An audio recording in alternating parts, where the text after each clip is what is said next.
Hi everyone, कैसे हैं आप सब। अगर आप क्लास 11 से क्लास 12 में जा रहे हैं, बेसिकली अगर आप जेई 2027 के एस्पिरेंट हैं, तो ये वीडियो आपके लिए बहुत ही रेलेवेंट वीडियो है। इसको बिल्कुल एंड तक देखिएगा, ये बहुत ज़रूरी है कि आप कुछ चीज़ें समझ लें। अगर आपका क्लास 11 वेस्ट हो गया है, आपका क्लास 11 अच्छे से नहीं तैयार हुआ है, आपकी प्रेपरेशन में गैप्स हैं, तो मैं वो भी बताने वाला हूँ।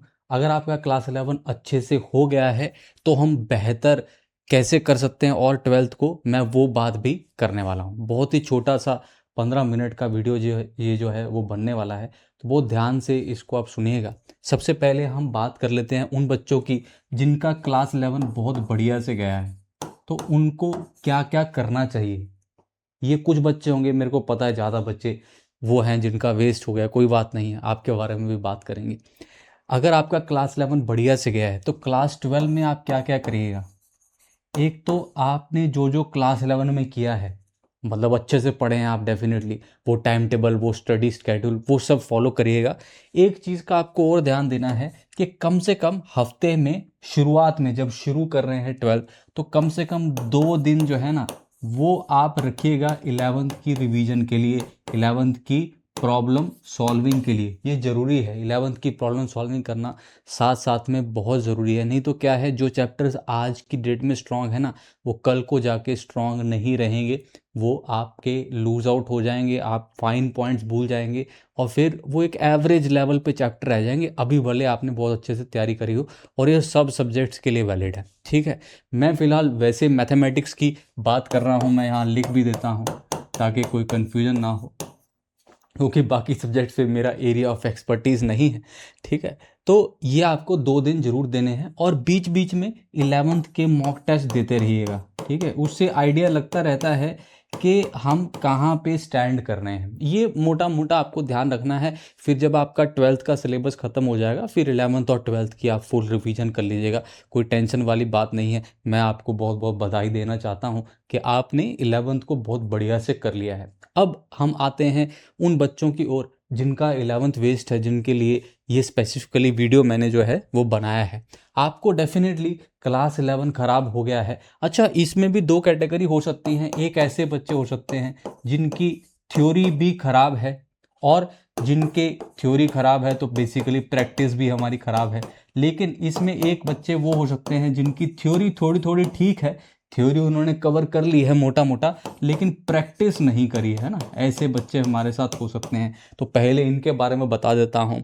तो थ्योरी अगर आपकी हो गई है तो आप क्या करिए, मैं आपको सजेस्ट करता हूँ कि हफ्ते में 4 दिन आप 12th को दीजिए और 3 दिन आप 11th के। कम से कम 3 स्लॉट्स हों, लेट्स से 1.5 घंटे के या 2 घंटे के 3 स्लॉट्स आप रख सकते हैं वीक में ना, per week you can keep 3 slots.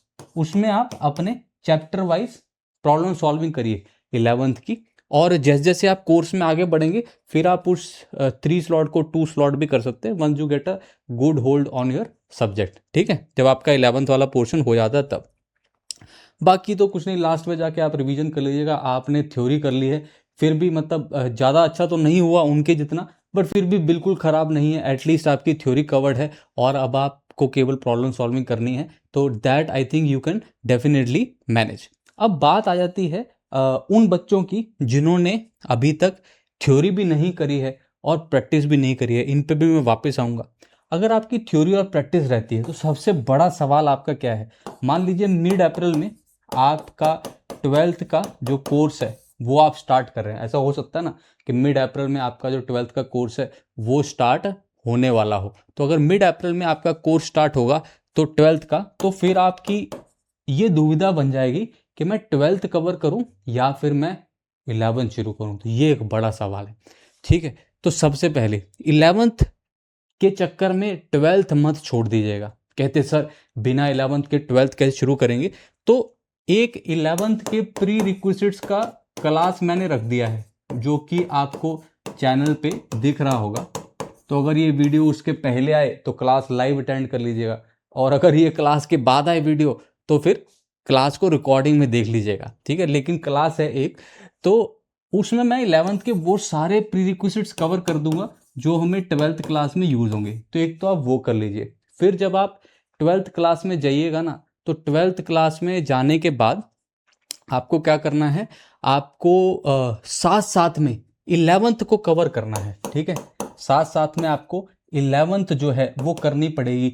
अब वो आप कैसे कर सकते हैं, आप बेसिकली 4 दिन 12th को दे दीजिए फुल फ्लैज, और 3 दिन आपके फुल फ्लैज 11th को दे दीजिए। लेकिन ध्यान क्या रखेंगे, मान लो आप 12th में प्रोबेबिलिटी करने वाले हैं, तो उसके पहले आपका 11th का परमुटेशन कॉम्बिनेशन खत्म हो। आप अगर 12th में इन्वर्स ट्रिग्नोमेट्री करने वाले हैं, तो उसके पहले आपकी 11th की ट्रिग्नोमेट्री खत्म हो। मैं यहाँ पे लिस्ट बना के दे देता हूँ कि मोटा मोटा क्या क्या प्रीरिक्विजिट रहता है ना। जैसे कि ये 12th के चैप्टर लिख देते हैं हम। यहाँ पे आ जाएगा रिलेशंस, फंक्शंस, फिर अपने पास आ गया ITF इन्वर्स ट्रिग्नोमेट्री, फिर limit, continuity, differentiability, method of differentiation, application of derivative, indefinite integration, definite integration, फिर उसके बाद आ गया area under curves, differential equations, और साथ में यहाँ कहीं पे हम लिख लेते हैं मैट्रिसेस डिटर्मिनेंट और वेक्टर 3D, ठीक है। ये मोटे मोटे हमारे चैप्टर है, उम्मीद करता हूँ मैंने कोई मिस नहीं किया है। मैट्रिसेस डिटर्मिनेंट का बेसिकली कुछ खास प्रीरिक्विजिट नहीं है, इसको आप कर सकते हैं स्टैंड अलोन। अगर आपके टीचर यहाँ से शुरू कर रहे हैं जैसे हम करने वाले हैं अपने बैचेज में, तो कोई दिक्कत नहीं है, आप इसको डायरेक्टली स्टार्ट कर सकते हैं, it should not be a problem. उसके बाद जो हमारा वेक्टर एंड 3D है, वेक्टर एंड 3D, इसके लिए ऐसे तो बहुत ज़्यादा ज़रूरत नहीं है, बट अगर ज्योमेट्री पढ़ी हो तो बढ़िया रहता है, थोड़ी बेटर अंडरस्टैंडिंग आती है। बट अगर नहीं भी पढ़ी है ज्योमेट्री, तो इसको आप बिल्कुल लास्ट में भी कर सकते हैं, तब तक आप ज्योमेट्री पढ़ ही लेंगे। रिलेशन एंड फंक्शन के लिए आपकी सेट थ्योरी जरूर होनी चाहिए, आपका वेवी कर्व मेथड जो है वो होना चाहिए, आपका लॉगरिदम होना चाहिए। ये 3 चीज़ें होनी चाहिए, 3 लेक्चर में कवर हो जाती हैं। इन्वर्स ट्रिग्नोमेट्री के पहले ट्रिग्नोमेट्री कर लीजिएगा, कम से कम बेसिक ट्रिग्नोमेट्री तो आती हो। जितनी इन्वर्स ट्रिग्नोमेट्री में ट्रिग्नोमेट्री चाहिए, उतनी ट्रिग्नोमेट्री में प्रीरिक्विजिट की क्लास में करवा दूंगा, तो ये भी आपका सॉर्टेड है। लिमिट, कॉन्टिन्यूटी, डिफरेंशियबिलिटी में 11th का कुछ खास रोल नहीं है। मेथड ऑफ डिफरेंशिएशन में भी 11th का कुछ खास रोल नहीं है। एप्लीकेशन ऑफ डेरिवेटिव में थोड़ा थोड़ा जगह जगह पे ज्योमेट्री का रोल जो है वो आएगा। अगर आप तब तक ज्योमेट्री कर लें तो बहुत बेटर अंडरस्टैंडिंग होगी AOD की। इंटीग्रेशन में कुछ खास रोल नहीं है। एरिया अंडर कर्व्स में फिर से ज्योमेट्री का ही रोल आएगा, और डिफरेंशियल इक्वेशन में भी बीच बीच में ज्योमेट्री का रोल जो है वो आ सकता है। फिर छोटे मोटे और हैं, सीक्वेंस सीरीज हो गया, बाइनोमियल थ्योरम हो गया, इनके छोटे छोटे पार्ट्स हैं, क्वाड्रेटिक हो गया, ये सारे वो मैं प्री रिक्विजिट की क्लास में करा दूंगा। तो एज सच कोई बहुत ज़्यादा डिपेंडेंसी नहीं है 11th के ऊपर, अगर आप सही तरीके से चलते हैं। प्रोबेबिलिटी लिखा नहीं हमने, है ना, कहीं पे प्रोबेबिलिटी रह गया हमारा इतना बड़ा चैप्टर। तो प्रोबेबिलिटी का प्रीरिक्विजिट है PNC, ये आपको पूरा करना पड़ेगा, नहीं तो प्रोबेबिलिटी शुरू करने का कोई सेंस नहीं बनेगा, है ना। तो ये सारी आपकी चैप्टर्स की लिस्ट हो गई कि कौन कौन से चैप्टर्स जो हैं वो आपको कर लेने हैं पहले। और जैसे मैंने आपको कहा कि अगर आप ये 11th वाला मेरा प्रीरिक्विजिट का क्लास लगा लेंगे, तो आपका मेजरली 12th शुरू करने का जो बॉटल नेक है ना, जो रोड ब्लॉक है, वो दूर हो जाएगा। फिर आप 12th के साथ साथ 3 के दिन 11th, 4 के दिन 12th वैसा मैनेज कर लीजिएगा। जब कभी 12th का सिलेबस आपका रुकता है, टीचर बीच में ब्रेक दे देता है, कई बार गर्मी की छुट्टियां, दिवाली ब्रेक या और भी जैसे भी, अब वो आपको समय निकालना पड़ेगा। ऑब्वियसली बात है थोड़ा टफ होगा, बट आप डेफिनेटली ट्राई आउट कर सकते हैं, है ना। अब इसको अगर आप बहुत बेहतर ढंग से करना चाहते हैं, तो मैं आपको दिखाता हूँ कि हम कैसे करवाने वाले हैं। तो ये सबसे इंपॉर्टेंट वाला पार्ट है। तो ये है हमारा नेक्सस लीजेंड्स बैच, जिसमें कि हम आपको पूरा 12th का पोर्शन जो है वो करवाने वाले हैं। ये 12th का हमारा बैच है, और इसमें पूरा क्लास 12 का जो पोर्शन है वो होने वाला है। ये 28 तारीख से जो है ये बैच स्टार्ट होने वाला है। इसमें बेस्ट सेट ऑफ एजुकेटर जो है वो आपको मिल रहे हैं। पूरा का पूरा 12th का कंप्लीट प्रेपरेशन यहाँ पे हो रहा है, और उसके साथ ही आपको ये ऑफ़र भी दिया जा रहा है। मेरा रेफरल कोड विनीत लाइव है, आप उसको यूज़ कर सकते हैं और इस ऑफ़र को अवेल कर सकते हैं। और अनअकैडमी का सब्सक्रिप्शन आपको 4499 में, जिसमें आपको सारे बैचेस का एक्सेस मिल जाएगा। अब ये जो नेक्सस बैच है, इससे तो आप अपनी 12th की प्रिपरेशन कर ही लीजिएगा।